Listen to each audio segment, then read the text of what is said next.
ರಾಜಸತ್ಯರ್ವತ.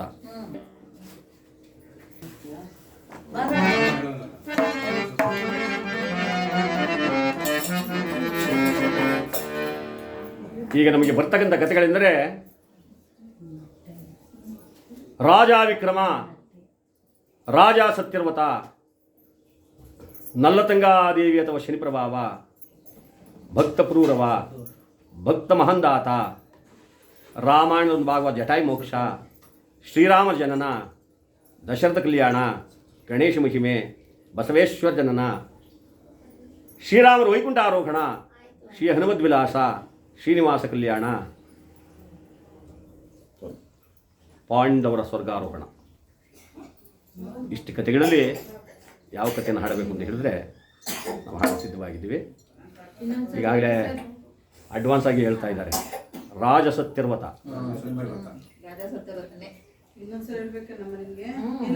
ನಮ್ಮಲ್ಲಿ ಹಿಂಗೆಲ್ಲ ಆಪ್ಷನ್ ಕೊಡಲ್ಲ. ನಮ್ಮಲ್ಲಿ ಅಲ್ಲ, ನಮ್ಮ ಮಂಡ್ಯ ಜಿಲ್ಲೆಯವರು KM ದೊಡ್ಡಿಯವರು ನಮ್ಗೆ ಹಿಂಗ ಆಪ್ಷನ್ ಕೊಡಲ್ಲ. ಆ ಸ್ವಾಮಿ ಕತೆ ಏನಿದೆ ಅದೊಂದು ಮಾತ್ರ ಕಲ್ತಿರ್ತಾರೆ, ಅದೊಂದು ಮಾಡ್ತಾರೆ ಅಷ್ಟೇ. ಇಲ್ಲ ಅದಕ್ಕೆ ನಾವು ಅದೊಂದೇ ಮಾಡೋದು. ನೀವು ಹೇಳ್ತಾ ಇದ್ರಲ್ಲಿ ಇನ್ನೊಂದ್ಸರಿ ಅದು ರಿಪೀಟ್ ಮಾಡಿ. ನೀವೇನು ಕತೆಗಳು ಹೇಳಿದ್ರಲ್ಲ ನೀವು ಅದನ್ನ ಹೇಳಿ. ನಾಟಕದ ಮುಖಾಂತರ ಪ್ರದರ್ಶನ ಮಾಡ್ಕೊಡ್ತಾರೆ. ಶನಿದೇವ್ರ ಕಥೆಗಳು ಅಂದ್ರೆ ರಾಜ ವಿಕ್ರಮ, ರಾಜ ಸತ್ಯರ್ವತ, ನಲ್ಲತಂಗಾದೇವಿ, ಭಕ್ತಪುರೂರವ, ಭಕ್ತ ಮಹಂದಾತ, ನಳದಮಯಂತಿ, ಈ 6 ಕಥೆಗಳು ಕೂಡ ಶನೇಶ್ವರ ಸ್ವಾಮಿಯ ಚರಿತ್ರೆ. ಇಷ್ಟು ಕಥೆಗಳಲ್ಲಿ ಯಾವ ಕಥೆ ಮಾಡಿಸಿದ್ರು ಕೂಡ ನವಗ್ರಹ ಪೂಜೆ ಬರುತ್ತೆ. ಈಗಾಗಲೇ ಮುಂಗಡವಾಗಿ ಹೇಳಿರೋ ದಿಸೆಯಿಂದ ರಾಜ ಸತ್ಯರ್ವತ, ಆ ಮಹಾಮಹಿಮನ ಆಗ್ತಕ್ಕಂಥ ಶನೇಶ್ವರ ಚರಿತ್ರೆಯನ್ನು ನಮ್ಮ ಬಸವಣ್ಣನವ್ರ ತಮ್ಮ ಹೆಸರು ಬಸವರಾಜ್ ಅವರ ಗೃಹದಲ್ಲಿ, ಏನು ಇದು ಏರಿಯಾ ಉತ್ರಹಳ್ಳಿ, ತುರಹಳ್ಳಿ, ಉತ್ರಹಳ್ಳಿ ಆ ಕಡೆ ಬರ್ತದೆ. ಈ ತುರಹಳ್ಳಿ ಈ ಬೆಂಗಳೂರು ಸಿಟಿಯಲ್ಲಿ ಆ ಮಹಾಮಹಿಮನ ಆಗ್ತಕ್ಕಂಥ ಶನೇಶ್ವರ ಸ್ವಾಮಿಯ ಚರಿತ್ರೆಯನ್ನು ನಾವೆಲ್ಲರೂ ಹೇಳಿ ಕೇಳಿ ಕೃತಾರ್ಥರಾಗೋಣ. ಕಥಾಭಾಗವನ್ನು ಶುರು ಮಾಡೋಕ್ಕೆ ಮುಂಚೆ ನನ್ನ ಪರಮಪೂಜ್ಯ ವಿದ್ಯಾ ಗುರುಗಳಾದ ದಿವಂಗತ KS ಮಹದೇವ ಶಾಸ್ತ್ರಿಗಳ ಚರಣಾರವಿಂದಕ್ಕೆ ನನ್ನ ವಂದನೆಯನ್ನು ಅರ್ಪಿಸಿ ಕಥಾಭಾಗವನ್ನು ಪ್ರಾರಂಭ ಮಾಡೋಣ. ಎಲ್ಲರೂ ಗಟ್ಟಿಯಾಗಿ ಉಸಿರು ಗೋವಿಂದ.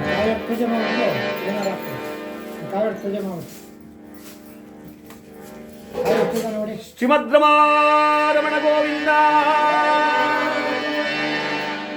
ಶನಿದೇವರ ಪಾದಕ್ಕೆ ಗೋವಿಂದ, ನವಗ್ರಹಗಳ ಪಾದಕ್ಕೆ ಗೋವಿಂದ.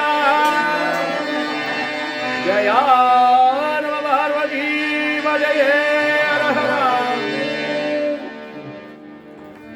ಮೇರೆ ವಪುರದೊಡೋ ಪಿರಿಯವ ನೆನೆಸಿ ಪರಮ ಪುರುಷ ಹರಿಚರಿತವ ಮಾಡೆ.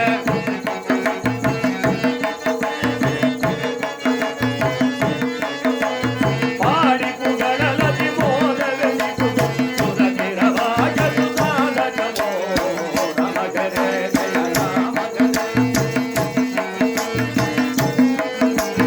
ರಾಮ ರಾಮ ಜಯ ರಾಮ ಹರೇ.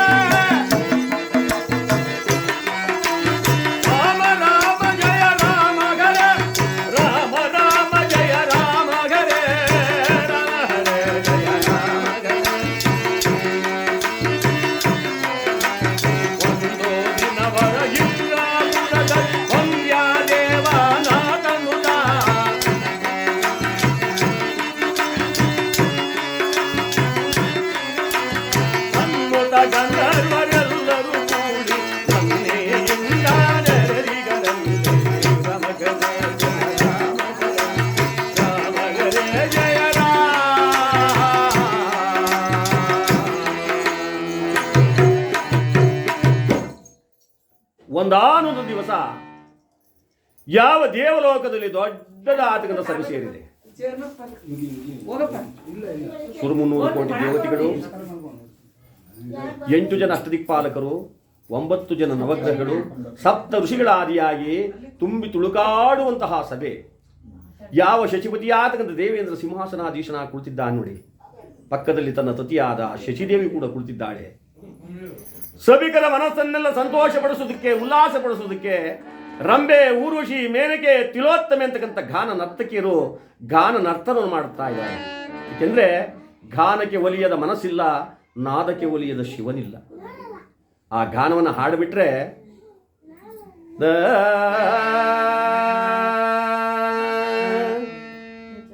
ಏಯ್ ಬಹಳ ಚೆನ್ನಾಗಿ ಆಡ್ತಾರೆ ಇವರು.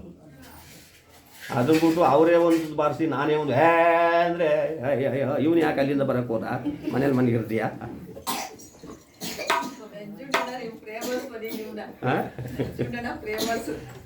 ಅದಕ್ಕೆ ಹೇಳ್ತಾರೆ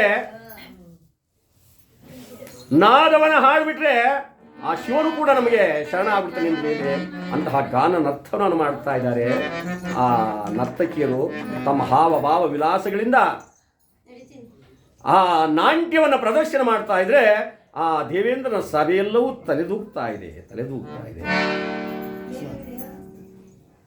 ಕಮಲ ಸುಲೋಚನ ವಿಮಲ ತಟಾಕಿನಿ ಪರಳಗಾಮಿನಿ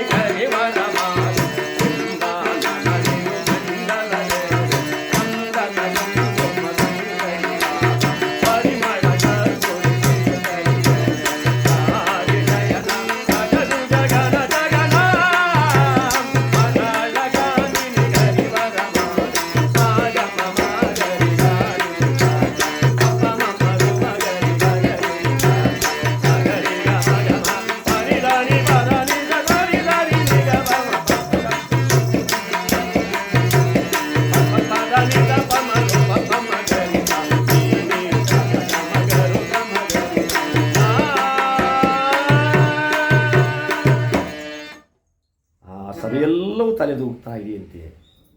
ಎಲ್ಲರೂ ಆನಂದ ಪರವಶರಾಗಿದ್ದಾರೆ. ಆ ದೇವೇಂದ್ರನ ಸಭೆ, ನಾವೇನು ಸ್ವರ್ಗಲೋಕ ಅಂತ ಹೇಳ್ತೀವಲ್ಲ ದೇವೇಂದ್ರನ ಸಭೆಯನ್ನು, ಅಂತಹ ದಿವ್ಯವಾದಂಥ ಸಭೆ, ದೇವಾನುದೇವತೆಗಳನ್ನ ನೆರೆದಿರ್ತಕ್ಕಂಥ ಸಭೆ. ಅಂತಹ ಸಭೆಗೆ ಬ್ರಹ್ಮಮಾನಸ ಪುತ್ರ ಆಗ್ತಕ್ಕಂಥ ನಾರದ ಮಹರ್ಷಿಗಳು ಕೈಯಲ್ಲಿ ಮಾಹೇಶ್ವತಿ ಅಂತಕ್ಕಂಥ ವೀಣೆ ಹಿಡಿದುಕೊಂಡು ಆ ತಂಬೂರಿಯನ್ನು ನುಡಿಸುತ್ತಾ ಭಗವಂತನ ಬಿರುದಾವಳಿಗಳನ್ನು ಧರಿಸಿಕೊಂಡು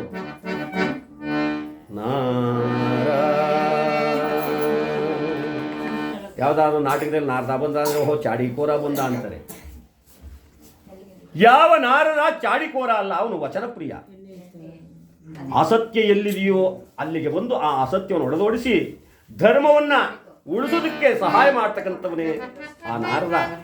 ಆ ಭಗವಂತನ ಆಜ್ಞಾಧಾರಕನಾಗಿ ಅವನಿಚ್ಛೆಯಲ್ಲಿ ನಡ್ಕೊಂಡು ಬರ್ತಾ ಇದ್ದಾನೆ. ಯಾವ ರೀತಿಯಲ್ಲಿ ಬರ್ತಾ ಇದ್ದಾನೆ ಅಂದರೆ ನಾರಾಯಣ ನಾರಾಯಣ ಕರುಣ ಭರಣ ಕಮಲ ರಮಣ ವರದ ಸುರಲೋಕ ವನಿತ ಚರಣ ವರದ ಸುರಲೋಕ ವನಿತ ಚರಣ ಹೇ ಗೋವಿಂದ ಹೇ ಮುಕುಂದ ಹೇ ಗೋವಿಂದ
ಆನಂದವಾಗಿ ಆ ಭಗವಂತನ ನಾಮಸ್ಮರಣೆಯನ್ನು ಮಾಡಿಕೊಂಡು ಬರ್ತಾ ಇದ್ದಾರಂತೆ.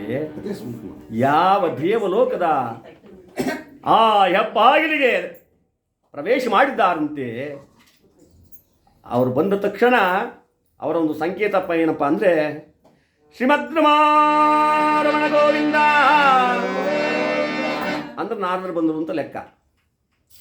ಅಂದ ಒಡನೆಯ ದೈವ ಸಭೆಯಲ್ಲೂ ಮೇಲ್ಕೆದ್ದು ನಿಂತ್ಕೊಂಡ್ಬಿಡ್ತಂತೆ.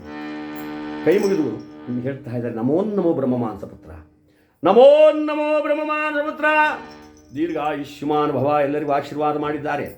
ಯಾವ ಶಚಿಪತಿ ಆಗತಕ್ಕಂಥ ದೇವೇಂದ್ರನು ಕೂಡ ಸಿಂಹಾಸನದ ಕೆಳಗಿಳಿದು ಬಂದು ನಾರದ ಮಹಾತ್ಮರ ಪಾದವನ್ನು ಮುಟ್ಟಿ ನಮಸ್ಕಾರ ಮಾಡ್ಕೊಂಡು ಹೇಳ್ತಾ ಇದ್ದಾರೆ, ಗುರುಗಳೇ ಈ ಪೀಠವನ್ನು ಅಲಂಕರಿಸಿ. ನಾರಾಯಣ ನಾರಾಯಣ ನಾರಾಯಣ ನಾರಾಯಣ. ಎತ್ತಲೂರ ಪಯಣ. ಸ್ವಾಮಿ, ತಾವು ಯಾವ ಕಡೆಯಿಂದ ಬರ್ತಾ ಇದ್ರಿ? ದೇವೇಂದ್ರ, ನಾನು ಭೂಲೋಕದಲ್ಲಿ ಅಂಗ ವಂಗ ಕಳಿಂಗ ಕಾಶ್ಮೀರ ಕುಂತಳ ಮಾಳವ ಸಿಂಧು ಸೌರಾಷ್ಟ್ರ ಗುರ್ಜರ ಬರ್ಬರ ನೇಪಾಳ ಚಪ್ಪನಯುತ ದೇಶವನ್ನು ಸುತ್ತಾಡಿಕೊಂಡು ಹಾಗೆ ನಿನ್ನ ಭವ್ಯವಾದ ಈ ಸಭೆಯನ್ನು ನೋಡಿಕೊಂಡು ಮುಂದೆ ವೈಕುಂಠದ ಕಡೆ ಪ್ರಯಾಣ ಮಾಡೋಣ ಅಂತ ಹೋದೆ. ನಾರಾಯಣ ನಾರಾಯಣ ನಾರಾಯಣ ನಾರಾಯಣ. ಗುರುಗಳೇ, ನೀವು ಭೂಲೋಕದ ಮಾರ್ಗವಾಗಿ ಬಂದಿ ಅಂತ ಹೇಳ್ತಾ ಇದ್ದೀರಾ. ಭೂಲೋಕದಲ್ಲಿ ನರಮಾನವರೆಲ್ಲರೂ ಯಾಗ ಯಜ್ಞಗಳಿಂದ ಜಪ ತಪಗಳಿಂದ ವಾವ್ಯ ವರ್ಷಗಳಿಂದ ಸತ್ಯ ಧರ್ಮ ನಿರತರಾಗಿ ಬಾಳ್ತಾ ಇದ್ದಾರೆ. ಎಲ್ಲರೂ ಭಗವಂತನ ಧ್ಯಾನದಲ್ಲಿ ನಿರತರಾಗಿದ್ದಾರ. ದಯಮಾಡಿ ಅದನ್ನು ಈ ಸಭೆಯಲ್ಲಿ ತಿಳಿಸಬೇಕು. ನಾರಾಯಣ ನಾರಾಯಣ ನಾರಾಯಣ. ದೇವೇಂದ್ರ, ಮಿಕ್ಕವರ ಮಾತಲ್ಲ ನಮಗೇಕೆ, ನಾನು ಬರುವ ಮಾರ್ಗದಲ್ಲೊಂದು ವಿಚಿತ್ರವನ್ನು ಕಂಡೆ. ಏನದು ಗುರುಗಳೇ? ಕಾಳಿಂಗ ಪಟ್ಟಣವನ್ನು ಪರಿಪಾಲನೆ ಮಾಡ್ತಕ್ಕಂಥ ಸತ್ಯವ್ರತ ಮಹಾರಾಜ, ನಾನು ಅವನ ಅರಮನೆಗೆ ಹೋದಾಗ ಅವನು ಮಾಡಿದ ಸತ್ಕಾರ್ಯ, ಅವನು ಮಾಡಿದ ದಾನ ಧರ್ಮ, ಅವನು ನೀಡಿದ ಆತಿಥ್ಯವನ್ನು ನಾನು ಸ್ಮರಿಸಿಕೊಳ್ಳುವುದಾದರೆ ನಾನಂತಹ ಸತ್ಯವಂತನನ್ನು ನಾನು ಎಲ್ಲಿಯೂ ಕಾಣಲಿಲ್ಲ. ಅಂತಹ ಮಹಾಸತ್ಯವಂತ, ಅಂತಹ ಸತ್ಯವಂತನನ್ನ ಭೂಲೋಕದಲ್ಲ, ಈ ನಿನ್ನ ದೇವಲೋಕದಲ್ಲಿಯೂ ಕೂಡ ಹುಡುಕಲು ಸಾಧ್ಯವಿಲ್ಲ. ದೇವಲೋಕದಲ್ಲೇಕೆ, ಈ ನಿನ್ನ ಸಭೆಯಲ್ಲಿದ್ದಾರಲ್ಲ 300 ಕೋಟಿ ದೇವತೆಗಳು, ಇವರಲ್ಲಿಯೂ ಕೂಡ ಯಾರೂ ಇಲ್ಲ. ನನ್ನ ಮಾತೇನಾದರೂ ಸುಳ್ಳಾದರೆ ಅವರ ಕುಲಗುರುಗಳು, ಸೂರ್ಯವಂಶದ ಗುರುಗಳು ವಶಿಷ್ಠ ಮಹರ್ಷಿಗಳು ಇಲ್ಲೇ ಕುಳ್ತವ್ರೆ. ಕೈ ತೋರಿಸಿದ್ರು, ಕೇಳಿ ಅವ್ರನ್ನೇ. ಶಿಷ್ಯನು ಹೊಗಳಿದಾಗ ಗುರುಗಳಿಗೆ ಎಷ್ಟು ಸಂತೋಷ ಆಗಬೇಕು. ನೀವು ಯಾರನ್ನಾದ್ರೂ ಕೇಳಿ, 99% ಅಂತ ಕಣ್ಣು. ಯಾರಂತ ಮಾಸ್ಟ್ರು? ಜಿಬ್ಬ ಹೋದ್ಕೊಂಡು ಮೇಲೆ ಕೆದ್ದುಳ್ತಾನೆ, ನಾನು. ಅಯ್ಯೋ 3 ಸಬ್ಜೆಕ್ಟ್ ಕಳ್ಕೊಂಡಂತ ಯಾರಂತ ಮಾಸ್ಟ್ರು? ಅಯ್ಯೋ ಅವ್ನು ಯಾರು PT ಮಾಸ್ಟರ್ ನೆಟ್ ಮಾಡಿ ಕಣ್ಕೋದಕ್ಕೆ ಅಲ್ವಾ? ಹೊಗಳೋದು ಅಂದರೆ ಪ್ರತಿಯೊಬ್ಬರಿಗೂ ಚಂದ್ವಯ್ಯ, ತೆಗಳೋದು ಅಂದ್ರೆ ಯಾರಿಗೂ ಆಗಲ್ಲ.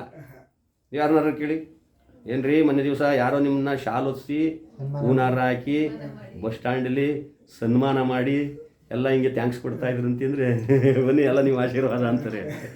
ಅದನ್ನೇ ಬೇರೆ ಥರ ಹೇಳಿ, ಯಾರೋ ಮನೇದು ಇಟ್ಕೊಂಡು ಅದಿತೀರಂತೆ ಬಸ್ ಸ್ಟ್ಯಾಂಡಲ್ಲಿ ಯಾರೋ ನನ್ನಾಗಿರೋದು ಯಾರನ್ನೋ ನೋಡಿದ್ದೀನಿ, ನಾನು ಅಲಕೊಂಡು ಹೋಗೋ ಹೊಗಳಿಸ್ಕೊಳ್ಳೋದಕ್ಕೆ ಮಾತ್ರ ಸಿದ್ಧ, ತೆಗಳಕ್ಕೆ ಅಂದರೆ ಯಾರು ಬೈರೋದು ಬಯಸ್ಕೊಳ್ಳಲ್ಲ. ಇಲ್ಲಿ ಯಾವ ಮಹಾನುಭಾವರ ಆಗ್ತಕ್ಕಂಥ ಆ ನಾರದರು ಹೇಳ್ತಾ ಇದ್ದಾರೆ,